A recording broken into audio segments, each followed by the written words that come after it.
আমি সজীব ওয়াজেদ জয় বলছি।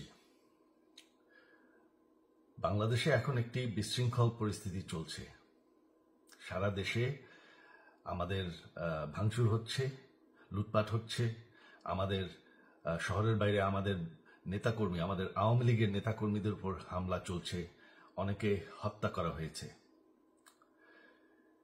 এই পরিস্থিতিতে আমি বলতে চাই, আওয়ামী লীগ হচ্ছে বাংলাদেশের সবথেকে পুরাতন গণতান্ত্রিক এবং সবথেকে বড় দল। আওয়ামী লীগ কিন্তু মরে যায়নি। আওয়ামী লীগ এই দেশকে, বাংলাদেশকে স্বাধীন করেছে। আওয়ামী লীগকে শেষ করা সম্ভব না। আমরা বলেছিলাম যে আমার পরিবার আর রাজনীতি করবে না, তবে আমাদের নেতাকর্মীর উপর যেভাবে হামলা হচ্ছে, এই পরিস্থিতিতে আমরা হাল ছেড়ে দিতে পারি না।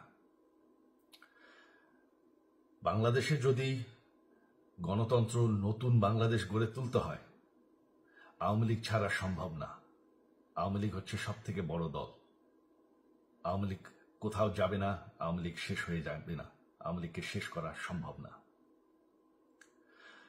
আওয়ামী লীগের নেতাকর্মীদের আমি সবাইকে আহ্বান জানাচ্ছি যে আপনারা সাহস নিয়ে দাঁড়ান।